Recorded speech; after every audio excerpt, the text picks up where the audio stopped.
दशा तो साध है और सरोवर है सत्संगे, मुक्ता हलवाणी चुग ये चढ़त नवेला रंगे। अब उन हंसों के लिए ये सत्संग रूपी सरोवर है और ये साधु आत्मा ये है हंस। हंस दशा तो साध है और सरोवर है सत्संग, और यहाँ ये परमात्मा की अमृतवाणी रूपी मोती खा रहे हैं। और फिर चढ़े नवेला रंग, दूना अच्छा भाव बनता चला जाएगा। जो सत्संग में आए जाएंगे डटे रहेंगे।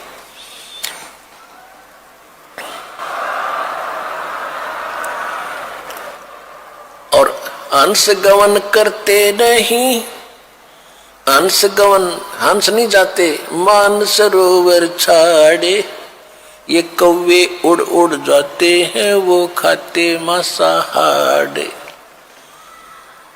तो जो पुण्यात्मा परमात्मा के चरणों में आगे ज्ञान समझ लिया, फिर संसारिक कार्यों में उनकी रुचि नहीं रहेगी। कौन से कार्य? जो कुरीतियां हैं, विवाह शादी में बकवाद नाचना गाना, दहेज दे का अपनी फोकट में बनाना, फिर कर्जे में दबा रहना, ये इस तरह की बकवादें, शराब मांस तमाकू और इन राजनीति में धक्के खाना, ये हंस नहीं करेंगे, भक्त नहीं कर सकता। वो तो कव्य जैसे लोग हैं जिनको वृत्ति ही गलत है, वो ही सत्संग छोड़ के इन बकवादों में जाते हैं। अब फिर क्या बताते हैं? द्वार धनी के पड़ा रहे और धक्के धनी के खावे, 100 काल झकझोल ही पर द्वार छोड़ ना जावे। इस मार्ग में सफल होने का एक फार्मूला बताया है कि जब ज्ञान हो जाता है, परम संत की पहचान हो जाती है, कहते हैं द्वार धनी के पड़ा रहे और धक्के धनी के खावे। आवे और जावे भगवान के चरणों में, और चाहे कितने ही आपत्ति आप पर काल देवे, जैसे संसारिक, क्योंकि आपने नाम ले लिया, अब धीरे धीरे आपका सब संकट दूर होने लगेंगे। तो आप ऐसा महसूस करोगे कि जैसे कोई आपत्ति आ गई नाम लेने से। नहीं, आपत्ति तक टल रही है आपकी। अगर नाम ना ले रखा होता तो जान जानी थी। आपको कई भक्त मिलते हैं, कहते हैं जी नाम लेने के बाद मैं वहां से छोड़ के आया हूँ, मेरे ऐसी कुछ तकलीफ होगी। भले आदमी, वहां से तो नरक था, सीधा काल था, वो तेरी जान जानी थी। यहाँ आने के बाद तो तेरी जान बच गई छोटे मोटे इस दुख थे। तो क्या कहते हैं कि द्वार धनी के पड़ा रहे और धक्के धनी के खावे, और 100 काल झकझोल ही, काल बीच में बेशक झटके दे पर द्वार छोड़ नहीं जावे। अब जैसे आप यहाँ आते हो, सतगुरु क्या होते हैं? एक सतगुरु की उपमा ये भी है कि सतगुरु एक धोबी है और जीव है एक कपड़ा, जो संसार के कर्मों में घना मैला हो गया। अब धोबी किसी का कपड़ा धोने के लिए आता है, राजा का भी होता है, अधिकारियों के भी होते हैं। उन सभी कपड़ों को कैसे धोता था वो? पहले तो उनको जल में भिगोता था और फिर उन्हें पकड़ कर पत्थर पर पट्टा मट मारा करता, गद्दा गद, जब तक मैल ना छूट ले, इतने मुक्कियां गिल्ला लातों के साथ, और फिर पत्थर पर पटक पटक मारे। तो उस कपड़े का दुश्मन नहीं है, और वो कपड़ा न्यू क्या बता, मैं तो गढ़ दिया इसने यू क्या करे। तो वो मैल निकाल रहा है आपके अंदर से, दोष निकाल रहे हैं परमात्मा। परमात्मा की शरण में आने के बाद छोटी मोटी कोई हरकत होती है तो गॉड गिवन समझना कि आपको पटका जा रहा है उस धोबी के घाट की तरह। दर्श परस नहीं अंतरा ये रूमी वस्त्र बीचे, पारस लोहा एक डिग ये पलटे नहीं अभीचे। अब देखो फिर एक और बात बताई है, कितना गहरा ज्ञान है पुण्यात्माओं। जब आप कोई सूक्ष्म वेद का ज्ञान होगा, आप दांतों तले उंगली दबाया करोगे कि आज तक हमने गीता भी पढ़ी। गीता हम इसलिए पढ़ाते हैं कि आप ये समझ सके कि जो ज्ञान पवित्र गीता जी देते हैं, जो पवित्र वेद बताते हैं, पवित्र पुराण बताते हैं, पवित्र ग्रंथ बताते हैं, वही ज्ञान परमात्मा ने 600 वर्ष पहले लिखवा रखा था। और उनको अशिक्षित कहते थे, वो तो वेद शास्त्र जानते भी नहीं थे। तो इससे सिद्ध होगा कि वो परमात्मा थे जो सब सदग्रंथों के परिचित भी थे, और उनसे भी हटकर जो उनमें ज्ञान नहीं वो भी बता दिया। तो भगवान बिना ये ज्ञान बताया नहीं जा सकता। तो परमात्मा को पहचानने का एक ये भी फार्मूला है, एक पॉइंट है। तो क्या बता रहे हैं, दरस परस नहीं अंतरा ये रोमी वस्त्र बीच, लोहा पारस लोहा एक डिग वही पलटे नहीं अबीच। एक पंक्ति में कितना गहराई वर्दी, कितने गुड रहस्य है।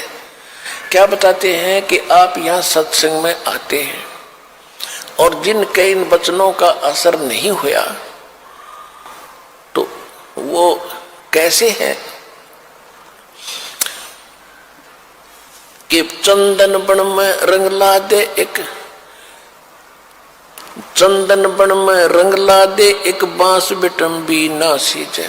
कोट वर्ष करो संगत संतों की, कोट वर्ष करो संगत संत की, पत्थर का जल में क्या भीजे। एक चंदन बन में रंग ला दे पर बांस बिटम्बी ना सींचे।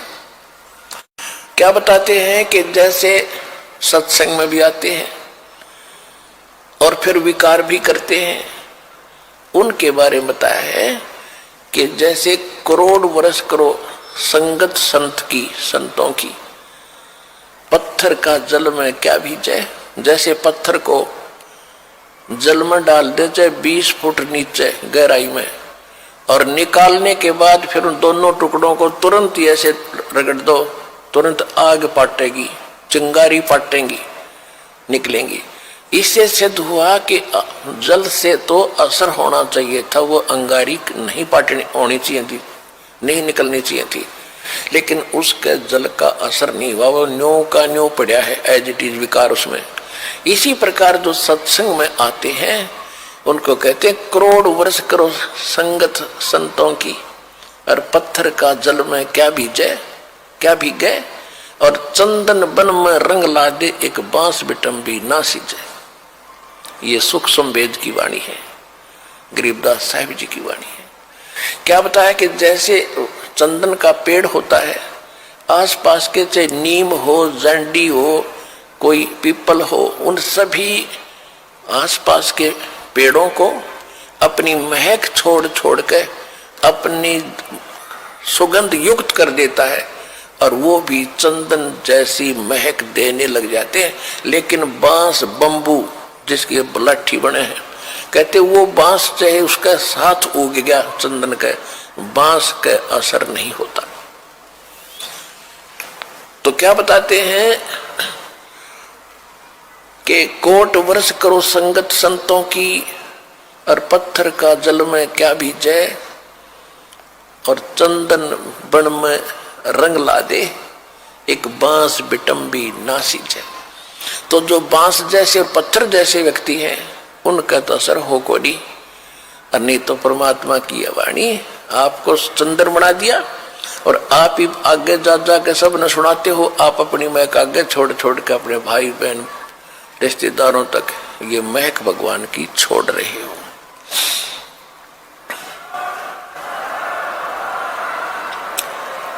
अब क्या बताते हैं कि यहां आते भी हैं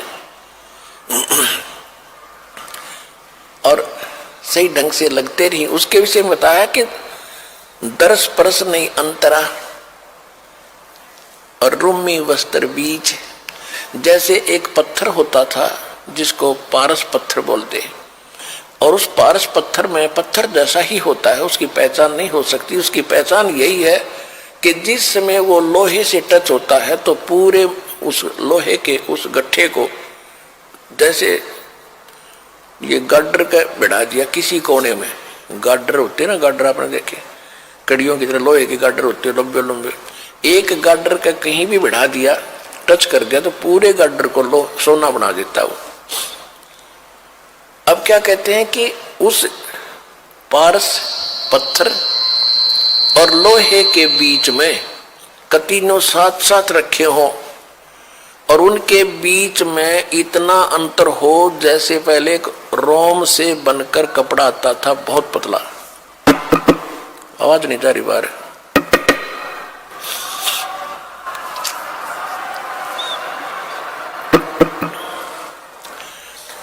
पहले अब क्या कहते हैं कि यदि पत्थर को, उस पारस को और लोहे को बिल्कुल निकट रखा हुआ है और उसमें केवल इतना अंतर हो जितना रोमी वस्त्र यानी पतली सी वायल होती थी, यानी बिल्कुल बाल से भी कम डिफरेंस भी उसमें हो, आपस में मिलन ना मिले हो, और ये इंतजार कर रहे हो कि दोनों पत्थर भी रख दिया, पारस सोना भी साथ में है, पारस भी रखा है और लोहा पत्थर सोना बना नहीं। कहते रूमी वस्त्र अंतरा और पारस लोहे बीज, और कहते दर्श परस नहीं अंतरा रूमी वस्त्र बीज, और पारस लोहा एक कर डेग फिर पलटे नहीं अबीज।